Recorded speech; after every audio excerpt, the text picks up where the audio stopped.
अस्सलाम वालेकुम वरहमतुल्लाहि वबरकातुहू। खैरियत से आप लोग होप ऑल फाइन। मेरा नाम है मोहम्मद और welcome back to TBV knowledge and truth.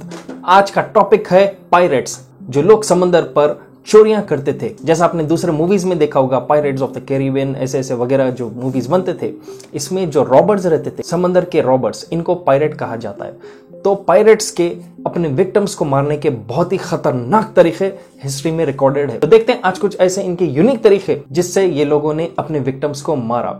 अभी फिलहाल मेरे साथ के दो पायरेट्स आमिर और उसामा कश्ती पर है किसी बेचारे को ढूंढते हुए, तो वो लोग इस वीडियो में नहीं रहेंगे। तो let's move on with the video and let's start with the pirates के यूनिक तरीके ऑफ देयर विक्टिम्स।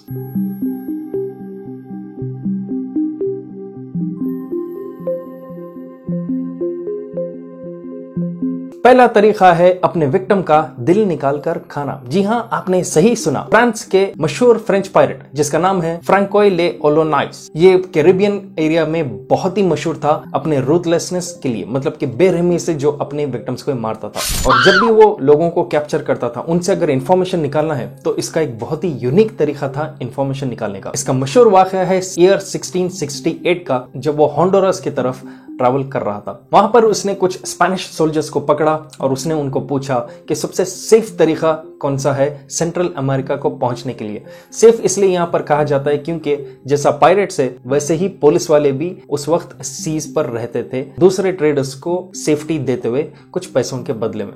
तो यहां पर वो स्पेनिश सोल्जर्स कोई उसको जवाब नहीं दे रहे थे, तो उसने एक अजीब और अनोखा तरीका इजाद किया उस वक्त। जब उसने देखा कि इसके अलग अलग टॉर्चर मेथड से कोई भी स्पेनिश सोल्जर इसको सेफ रूट नहीं बता रहा था, तो इसने उन्हीं के एक आदमी को सामने लाया, उसको लेटाया और जो चेस्ट का हिस्सा है उसको चीर फाड़ कर उसने अंदर उसका दिल काटा, बाहर निकालकर उसी को कच्चा चबाना स्टार्ट कर दिया।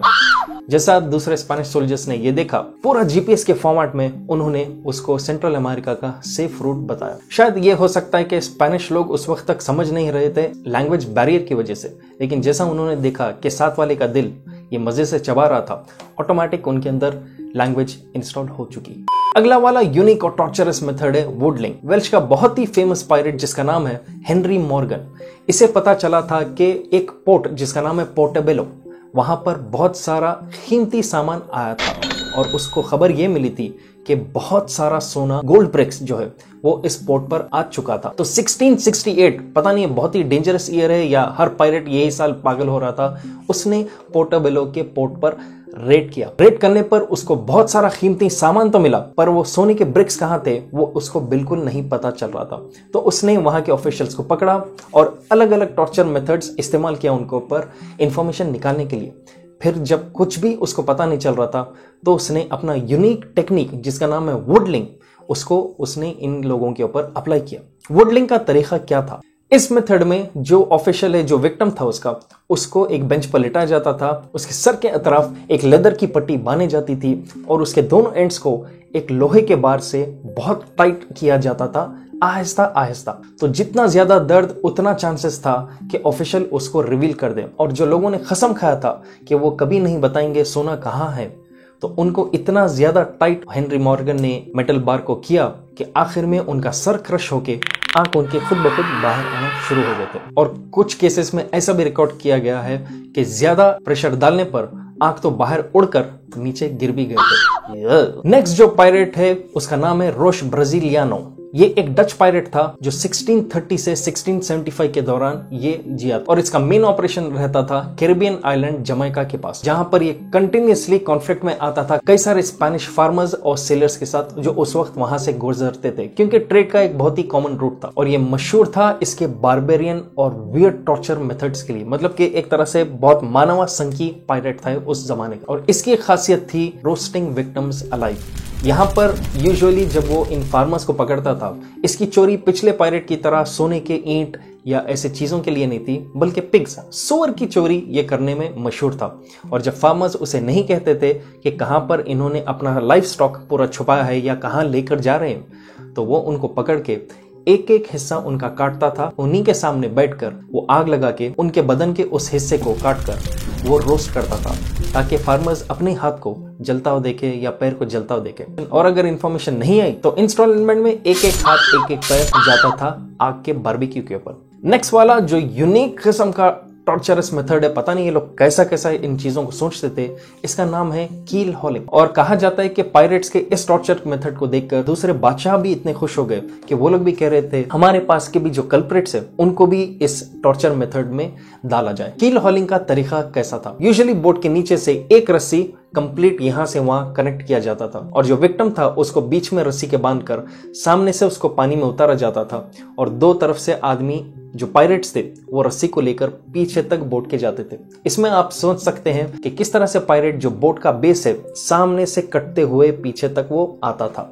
और यहाँ पर दो चीजें बहुत खतरनाक होती थी विक्टिम्स के साथ। एक तो है कि नीचे बोट के आप यूजुअली देखते हैं कई सारे सी शेल्स और नोकीले किस्म के चीजें लगे रहते थे जब पानी में ज्यादा एक कश्ती रहती है, तो इन चीजों से वो विक्टिम कटते हुए दूसरे तरफ तक पूरी तरह छन्नी होकर वो बाहर निकलता था और अगर इन केस उससे ज्यादा फर्क नहीं पड़ा तो वापस फिर पीछे से सामने तक उसको वैसे रस्सी से लेकर आ जाता था। अगर वो अपने सांस रोकने में एक्सपर्ट नहीं था तो कटने की जगह वो नीचे डूब कर ही खत्म हो जाता था। तो एक तरह से अगर कटने से मौत नहीं हुई तो उसकी मौत डूबने से नीचे हो जाती थी। तो बार बार ऐसे भी केसेस रिकॉर्ड हुए जहां पर रस्सी से लेके जाते हुए बार बार दोनों रस्सी ऊपर आते थे क्योंकि वो बीच में से कट चुका था। नेक्स्ट जो पायरेट है इसका नाम था चिंग शी। ये एक फीमेल पायरेट थी और बहुत मशहूर थी जो चाइनीज थी। Wow, female pirate. वो स्टार्टिंग में कई सारे पायरेट्स की गर्लफ्रेंड थी और होते होते उसने अपना रैंक राइज किया और एक वक्त पे वो इतनी पावरफुल हो गई कि 100 से ज्यादा शिप्स उसी के अंडर कंट्रोल में थे। चिंग शी का यूनिक मेथड था अपने विक्टिम्स को जो शिप का सामने का हिस्सा रहता वहां पर उनको ठहराया जाता था और उनके पैर के अंदर बड़े बड़े कीले वो ठोक दिए जाते थे। इससे वो जो भी विक्टिम है वो कहीं हिल नहीं सकता था और इवेंचुअली उसको ठहरना ही पड़ता था दर्द में। यूजुअली यहाँ पर विक्टिम्स उसके राइवल्स थे, मतलब जो भी दुश्मन को पकड़ती थी वो इसी मेथड से उनको कीले मारकर ठहराती थी। और सिर्फ यहीं पर बात खत्म नहीं हुई, ठहराने के बाद उनको दिन रात छड़ियों से मारा जाता था और वो कहीं हिल भी नहीं सकते थे। बैठे भी तो दर्द पैरों में, ठहरे भी तो पैरों में दर्द और ऊपर से छड़ियों की बरसात जो दिन रात होती थी। तो इसमें एक ही तरीका था उससे बचने का, वो ये है कि चिंग शी को वो अपना सुप्रीम लीडर माने और उसके आर्मी के अंडर पायरेट्स के वो आ जाए। तो एक तरह से ये मैसेज अपने राइवल्स को तो देती थी, साथ ही साथ उसके अंडर जो भी पायरेट्स थे उनको भी ये एक इनडायरेक्ट वार्निंग था कि अगर इसके खिलाफ जाएंगे तो आपकी भी बारी बहुत जल्द आएगी। नेक्स्ट वाला जो टॉर्चरस मेथड एक पायरेट का था उसका नाम था डैनियल मॉन्टबार्स उर्फ मॉन्टबार्स द एक्सटरमिनेटर। ये एक 17th सेंचुरी का पायरेट था और ये बहुत माना हुआ पायरेट था जिसकी दुश्मनी स्पेनिश एम्पायर से बहुत ही सख्त थी और वो जितने भी स्पेनिश लोगों को वो क्रॉस करता था रास्ते में पानी के जहाज में, वो उनको पकड़कर टॉर्चर करना स्टार्ट करता था। तो जितने भी स्पेनिश सोल्जर्स उसके हाथ को लगे वो अपना यूनिक टॉर्चर मेथड उनके ऊपर अप्लाई करता था। वो कैसा मेथड था? वो अपने विक्टिम्स को एक पोल के ऊपर बांध देता था, थोड़ा सा पेट के हिस्से को काटने लगाता था और जो अंदर अतड़ियां रहते इंटेस्टाइन उनको थोड़ा सा बाहर निकालकर बहुत प्यार से पोल को थोड़ा लपेट दिया जाता था और उन अतड़ियों को कीले मारे जाते थे। तो ऊपर रस्सी से आदमी बांधा हुआ, नीचे कीलों से उनके अतड़ियां बांधे हुए। उसके बाद वो छड़ियों से उनको मारना शुरू करता था। पता नहीं क्या चीज का फ्रस्ट्रेशन ये लोगों को था जो ऐसे यूनिक मेथड्स ये लोग अप्लाई करते थे। सबसे मशहूर जो आप देखते हैं पायरेट्स के मूवीज में और देखा गया तो इन मेथड्स में सबसे वीक तरीका है, सबसे कम वाला जो टॉर्चरस तरीका है वो है वॉकिंग द प्लैंक। यूजुअली इसमें कई सारे पायरेट्स यही अपने विक्टिम्स को टॉर्चर मेथड यूज करते थे। यहाँ पर उसके हाथ बांधे जाते थे, आंखों पर पट्टी बांधी जाती थी और उसके तरफ बहुत ही हेवी वेट्स को अटैच कर दिया जाता था और एक लकड़ी प्लेस किया जाता था जिससे शिप के बाहर वॉक कर कर पानी में कूदना है। तो यहाँ पर उस विक्टिम को उस लकड़ी के ऊपर चलाया जाता था और पानी में इवेंचुअली वो गिर जाता था। तो यहाँ पर आंखों पर पट्टी ताकि उसको टॉर्चर फील हो जब वो डूब रहा है, हाथ उसके बांधे हुए हैं जिसकी वजह से वो तीर नहीं सकता और अगर इनकेस उसके हाथ खुल भी गए और आंख पे से पट्टी हट भी गई तो उसके अतराफ वजन इतना उसके टाइट बना जाता था कि वो चाहते हुए भी तीर कर ऊपर पानी के बाहर नहीं आ सकता था। तो एक तरह से बहुत ही हॉरिफिक मेंटल टॉर्चर था ये मौत के मेथड। अगले वाले पायरेट का नाम है ब्लैक बार्ट। ये one of the most successful pirate कहा जाता है और इसके टॉर्चर मेथड्स तो बहुत ही यूनिक रहते थे और बहुत बेरहमी से ये अपने विक्टिम्स को मारता था। 17th सेंचुरी से 18th सेंचुरी तक का इसका दौर था और कहा जाता है कि 400 से ज्यादा शिप इसने रॉब किया था और उनको सीज कर लिया था अपने अंडर। और कई बार ऐसा होता था कि शिप्स इतने ज्यादा हो चुके थे इसके पास कि ये एक वक्त के बाद सिर्फ वो शिप से अपना सामान निकालता था और उसमें जितना भी क्रू था, जो भी लोग रहते थे, वो उनको निकाल कर कहाँ रखूं अब मैं सोचता था। तो उसको एक आइडिया, उसने कहा कि सामान निकालो और शिप को आदमियों के साथ आग लगा दो। तो एक ऐसा हिस्सा था जहां पर 80 से 100 से ज्यादा स्लेव्स जो एक शिप पर थे, वो नीचे यूजुअली चेन में बांधे जाते थे जो शिप को स्टीयर करते थे। तो ब्लैक बार्ट ने कहा कि मेरे पास उतना वक्त नहीं है ये शिप को संभालने के लिए और उनके स्लेव्स और क्रू मेंबर्स को संभालने के लिए। तो उसने कहा बस आग लगा दो इस सारे कश्ती को आदमियों के साथ। तो वहां से उसका मेथड स्टार्ट हुआ, हर शिप का सामान लूटना और शिप को उनके लोगों के साथ आग लगाकर वहीं पर राख कर देना। नेक्स्ट वाला यूनिक मेथड जो कुछ पायरेट्स यूज किए हैं और वो है कि विक्टिम के पीछे चाकू लेकर इतना भगाना उसको कि वो भाग भाग कर एक वक्त के बाद कोलैप्स हो जाना और एग्जॉस्ट होके वो खुद ही मर जाता था। और ये मेथड बहुत ही टॉर्चरस था मेंटली और फिजिकली। यूजुअली एक कश्ती के अंदर जितने भी पायरेट्स थे वो अलग अलग जगहों पर छुप जाते थे और उस आदमी को कहा जाता था कि ये सारे बोट में जहां भागना है भागो, अपनी जान अगर बचा सकते तो एक तरह से छुपा छुपी हाइड एंड सीक का गेम चलता था।